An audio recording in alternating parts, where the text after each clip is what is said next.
आपकी बेटी शिल्पी को मुकेश पसंद होता है, लेकिन दोनों के बीच हैसियत की दीवार खड़ी होती है। और फिर कहीं नौकरी कर लो ना, क्या हमेशा ये लोहे की सलाखों के पीछे भागते रहते हो? कितनी मेहनत करते हो। शिल्पी, नौकरी से कुछ नहीं होगा। तुम लोगों की हैसियत तक पहुंचना है तो अपना ही बिजनेस करना पड़ेगा, वरना तुम्हारे पापा किसी और से तुम्हारी शादी करवा देंगे। अच्छा, ऐसे किससे करवा देंगी? मैं तो तुमसे ही शादी करूंगी। बोल दिया तो बोल दिया, बस। मुकेश उस बेचारी को समझाता भी तो क्या। दुनिया के रीति रिवाजों से काफी दूर थी शिल्पी। भले ही बड़े बाप की बेटी, लेकिन सादगी इतनी कि क्या कहना। बेटा शिल्पी, कल तुमको देखने लड़के वाले आने वाले हैं, तैयार रहना। मैंने तुम्हारी माँ को समझा दिया है। घर के सारे नौकर चाकर को वो समझा देगी कि स्वागत कैसे करना है। कैसी बात कर रहे हैं पापा? मैं तो मुकेश से प्यार करती हूँ, उसी से शादी करूंगी। मैंने आपको बताया था ना। मुकेश किसका बेटा है? वो स्टील किंग सिंघानिया का, या वो जो बड़े ज्वेलरी वाले हैं मेहता, उनका? नहीं नहीं पापा, अ, वो अपना ही काम करता है, लेकिन एस्टेब्लिश नहीं है अभी। पापा, वो आपके पास तब आएगा जब कुछ बन जाएगा। आप प्लीज थोड़ा सा वक्त दे दीजिए। पिता को शिल्पी की बात पर गुस्सा आ जाता है। वो उससे कुछ नहीं कहते और शिल्पी की माँ के पास जाते हैं। ये संस्कार देकर बड़ा किया तुमने शिल्पी को, और कैसे मैं किसी भिखारी के साथ उसकी शादी कर दूं? कौन है ये मुकेश? मैं जानती हूँ, बड़ा ही होनहार लड़का है। शिल्पी से बहुत प्यार करता है और शादी करना चाहता है। अरे ऐसे कैसे मैं किसी से भी अपनी बेटी की शादी कर दूं? कोई भी उठकर आए और कहे कि मैं शादी करना चाहता हूं तो मैं शादी कर दूं? कान खोल कर सुन लो, कल उसे अच्छे से तैयार कर देना, क्योंकि जो लड़का मैंने देखा है शिल्पी के लिए, वो करोड़पति घर का बेटा है, समझी?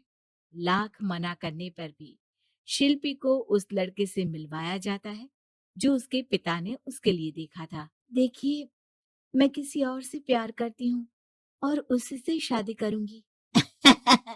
ये तो बहुत अच्छी बात है कि तुम किसी और से प्यार करती हो, क्योंकि मैं भी किसी और से प्यार करता हूँ। लेकिन शादी तो हम दोनों को ही करनी होगी, जानती हो ना, ये बिजनेस और ये सारा कुछ। शिल्पी को समझ में नहीं आता कि वो क्या कह रहा है, लेकिन वो समझ जाती है कि वो लड़का भी किसी और से प्यार करता है। पिताजी, वो भी कह रहा था कि वो किसी और से प्यार करता है। हाँ तो करने दो ना, हमने तो नहीं रोका। तुम अपना देखो, शादी के लिए हाँ कर कर गया है वो। लेकिन क्यों? अरे वो और मैं दोनों ही एक दूसरे से प्यार नहीं करते, फिर शादी क्यों कर ले? पापा, एक बार सिर्फ मेरे कहने पर आप मुकेश से मिल ले। पिता शिल्पी के कहने पर फॉर्मेलिटी के लिए ही सही, लेकिन मुकेश को घर बुला लेते हैं। देखो, ज्यादा वक्त नहीं दे पाऊंगा। ये बताओ कि शादी के बाद कहाँ रखोगे उसे? 2 कमरे के मकान में? नहीं सर, मैंने 2 साल के बाद का सारा प्लान कर लिया है। मैंने आयरन इंडस्ट्री खड़ी करने के लिए पूरा ब्लूप्रिंट तैयार किया है। मेरी खुद की जगह है दादाजी की। बस थोड़ा फंड का अरेंजमेंट हो जाता तो काम शुरू कर देता। अच्छा, मतलब तुम यहाँ फंड रेज करने आए हो? मुकेश समझ जाता है कि उसके पिता शिल्पी की शादी उससे कराने के मूड में नहीं है। फंड आप कभी दे भी नहीं पाएंगे मुझे तो सिर्फ शिल्पी चाहिए। मैं उसके बिना नहीं रह सकता सर। मैं उसे बहुत खुश रखूंगा। वो तो हर पति का धर्म होता है। वो तो मैं किसी से भी उसकी शादी करा दूं, वो उसे खुशी रखेगा। लेकिन देखो, मैं ज्यादा बात को घुमाना नहीं चाहता। वो बड़े घर की लड़की है, उसे काम काज की आदत नहीं।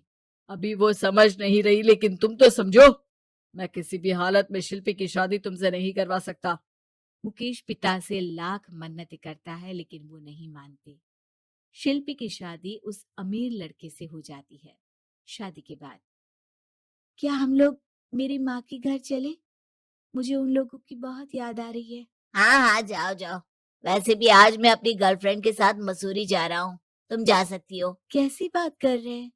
अब हम लोगों की शादी हो गई है, आप कैसे किसी और लड़की के साथ जा सकते हैं? अरे मैंने तो तुम्हें शादी के पहले ही बता दिया था कि मेरी कुछ गर्लफ्रेंड्स है। अब प्लीज ये टिपिकल बीवी वाला रोना धोना शुरू मत कर देना। शिल्पी पिता के घर जाती है और माता पिता को सारी बात बता देती है। इतना गंदा इंसान निकलेगा, मैंने तो सोचा ही नहीं था। अरे क्यों कराई मेरी फूल जैसी बेटी की शादी ऐसे घर में। और तो क्या हो गया, शुरू शुरू में हर घर में ऐसा होता है, धीरे धीरे ठीक हो जाएगा। और वैसे भी उन लोगों के साथ हम लोगों की एक बड़ी डील फाइनल हुई है, समझी। उन लोगों से रिश्ता बनाकर रखो, तभी पैसों की बारिश होगी। पापा, अब समझ में आया कि आपने मेरे साथ ऐसा क्यों किया। मुकेश आपके सामने गिड़गिड़ा कर गया कि वो मुझे बहुत खुश रखेगा, लेकिन आपने मेरी शादी एक ऐसे लड़के से करा दी जो किसी और लड़की से प्यार करता है और शादी सिर्फ समझौते के लिए कर रहा है। पापा, मैं जा रही हूँ, लेकिन इस घर में कभी पैर भी नहीं रखूंगी। आपने मुझे सामान की तरह इस्तेमाल किया। माँ शिल्पी को बहुत रोकती है, लेकिन वो एक नहीं सुनती। कुछ समय बाद, शिल्पी, मुझे नहीं लग रहा कि अब हम दोनों के बीच ये शादी और रह पाएगी। मैं किसी और से शादी करना चाहता हूँ। वैसे तुम परेशान मत हो ना, तुम्हारे पापा के साथ हम लोगों की डील जो चल रही है ना, वो नहीं रुकेगी, क्योंकि तुम बहुत अच्छी लड़की हो। ठीक है, मैं जा रही हूँ, तलाक के पेपर में साइन करके। लेकिन एक शर्त है, मैं कहाँ गई ये बात मेरे पिता तक नहीं पहुंचनी चाहिए। शिल्पी घर छोड़कर चली जाती है। वो एक नौकरी करती है और अपना जीवन खुद संभालती है। लेकिन एक दिन, शिल्पी जी, आपसे मालिक मिलना चाहते हैं। अब मुझसे क्यों? शिल्पी मालिक के कमरे में जाती है, जहां सामने मुकेश होता है। अरे आपको देखकर बहुत खुशी हुई, बहुत बड़े आदमी बन गए। थैंक्स, पर तुम्हें नौकरी करने की क्या जरूरत पड़ गई। मैंने तो सोचा भी नहीं था कि तुम मेरी शिल्पी होगी। तभी वहां शिल्पी के पिता आ जाते हैं। शिल्पी, तुम्हारे बारे में माँ से पता चला। घर चलो बेटा, मुझे माफ कर दो। मुकेश, मैं यहाँ अपनी कंपनी के काम के लिए आया हूँ। तुम्हारी कंपनी की डील अगर हमें नहीं मिली तो हम बर्बाद हो जाएंगे। वैसे अब तुम चाहो तो शिल्पी की शादी मैं तुमसे कराने को तैयार हूँ। बस करिए पापा, ये क्या सौदा लगा रखा है आपने। जिस कंपनी से आपकी डील हो, अपनी बेटी की शादी उसी के घर करा देते हैं। शिल्पी मुकेश से माफी मांगती है और वहां से जाने लगती है कि मुकेश उसे रोक लेता है। रुको शिल्पी, ये सब कुछ तुम्हारे लिए है। ये कंपनी, ये नाम सिर्फ तुमसे शादी करने के लिए ही खड़ा किया था। मैं आज भी तुमसे बहुत प्यार करता